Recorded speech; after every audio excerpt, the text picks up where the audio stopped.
What's up, everybody? Welcome back to another episode of BAM GPG, your home for unapologetic Packers talk. Let's get right into today's update. Yeah, absolutely. So first thing, Bryson, is going to be the injury news. We covered it a little bit yesterday, but let's talk about it again here briefly today, because that's been the biggest storyline heading into every Sunday this season so far. Josh Jacobs, we talked about it yesterday again. He's listed as day-to-day with that knee. He's banged up against the Giants. He left the game early, was not able to finish. The good news is the Packers do not believe this is season ending, right? Truly a day-to-day. And Matt LaFleur, he said today that both Jacobs and MarShawn Lloyd are still possibilities to play this weekend against the Vikings, and that's huge, especially if we can get MarShawn Lloyd out on the field, kind of slowly get him involved in the offense and keep him on the field healthy. That guy's not playing. I would love to see him out there, though, because I think he's going to add that extra burst to the running game that we so desperately need right now. And if he does play a game, the first time he gets hit, he's getting injured. Most likely, because that's the way it seems to go with that guy. Now, if Josh Jacobs can't go, Emmanuel Wilson will get the bulk of the workload for the Green Bay Packers. And quite honestly, he's earned it, right? He's been efficient. And honestly, he's looked ready for a bigger role in this offense. So keep an eye on his reps this week throughout practice. We know Jordan Love, he's dealing with a sore left shoulder. The team does not seem concerned about it. It's more of a discomfort thing, something that he'll be able to manage, not something that keeps him off the field on Sunday. And a couple of other small notes. This kicking situation, it's still worth monitoring, right? Depending on how they handle Brandon McManus, he could be out another week. Given Haversack, another opportunity out there. We'll see. We'll keep you updated on that. And a few depth guys, really being evaluated throughout the week. But the core offensive weapons still have a realistic shot to play this Sunday. Yeah. Now, let's get into the matchup against the Brysons here. We're going to shift to the Sunday matchup against the Minnesota Vikings, and it's a huge divisional game regardless to who it is. It's a big divisional game, and honestly, it's one of those sneaky trap games that the Packers have to be careful for, right? Green Bay comes in as the favorite, 6.5 points, I believe. But here's the wild stat, Bryson. Green Bay is 0 for 6 when covering when they're favored by 6.5 or more this season. Now, I want to talk about this real quick. If we didn't have any blocked kicks, Brandon McManus made all his kicks, and Jordan Love didn't throw a bad pass in that Panthers game, we'd be 10-0. Yeah. I mean, we're just a few plays away from being undefeated this season. Absolutely. But again, it's one of those games where we're favored heavily, but you have to watch out for it, right? Minnesota's going to be tough. They're a divisional rival. So the Packers have to be careful here, and they got to come out ready, right? This matchup is going to come down to what I think is three things here. Number one, Green Bay has to establish the run game here with or without Josh Jacobs. They have to set up play action for Jordan Love.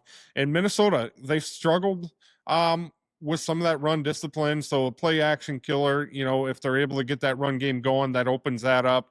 And number two, can the defense keep the Vikings uncomfortable this game? If Green Bay wins on the first down and forces Minnesota into more predictable passing spots during the game, this game tilts heavily towards the Packers.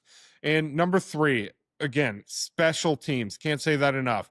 We all know the kicking situation has been shaky really all year, dating back to last season a little bit because McManus was pretty solid, but it's been shaky. And in a division game, usually comes down to a field goal or less, and that absolutely matters, certainly this weekend against the Vikings. This is a rivalry game. Minnesota always shows up physical. This won't be handed to Green Bay. They're going to have to go out there on Sunday and take this one.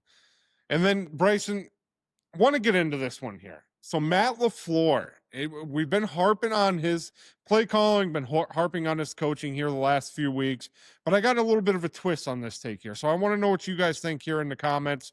But here's what Bryson and I have been kind of discussing and cooking up here.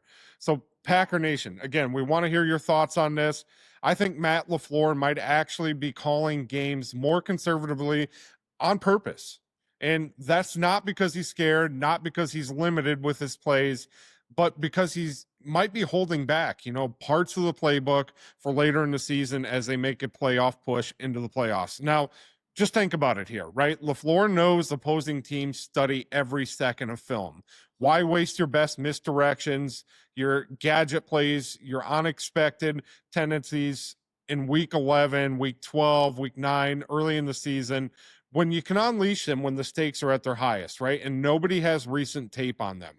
Now, if the Packers are confident they are a playoff team, and it sure does feel like it, they're sitting at 6-3-1, saving the good stuff is actually a smart long-term play for the Green Bay Packers. Now, Yeah.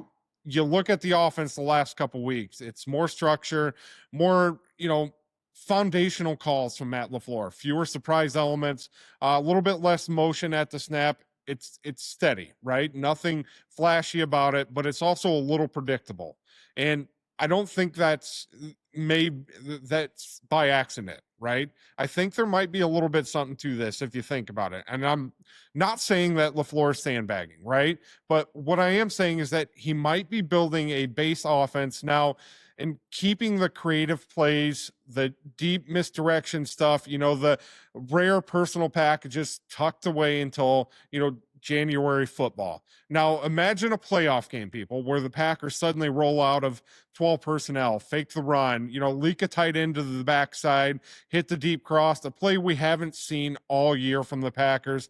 Teams wouldn't be ready. There's no film, a total surprise for the Green Bay Packers. And Bryson, honestly, with how banged up some of the offensive pieces are for Green Bay right now, maybe keeping things simple in November and unleashing the playbook later in January football heading into February might be the right move for the Packers as long as they're staying in the playoff race. So the question becomes, do you want to see the fireworks now out of the Green Bay Packers, or do you want kind of that ambush effect when the playoffs hit in January, right? I say later.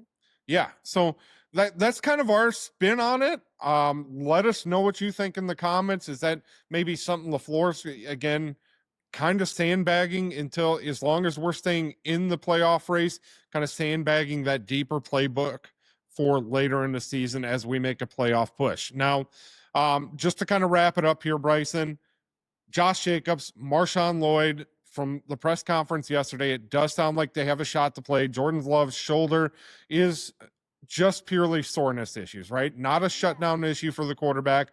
The Vikings matchup is absolutely winnable for the Green Bay Packers, but Green Bay needs to clean up some of the details this weekend. And Matt LaFleur, he just might be playing the long game with his play calling on the offense, right? Let us know what you think. Is LaFleur holding back? What's your score prediction for the Packers versus Vikings this Sunday? I say Packers 27, Vikings 20. 27. That's been the lucky number all season, so we'll go with it. Except for the Steelers game. Yeah. So 20 points. That's being pretty generous with the way the Vikings offenses look. But again, divisional game, you never know, right? So as always, be sure to subscribe, follow, share this. We are on YouTube and TikTok. And Bryson, as always, it's go Pack go.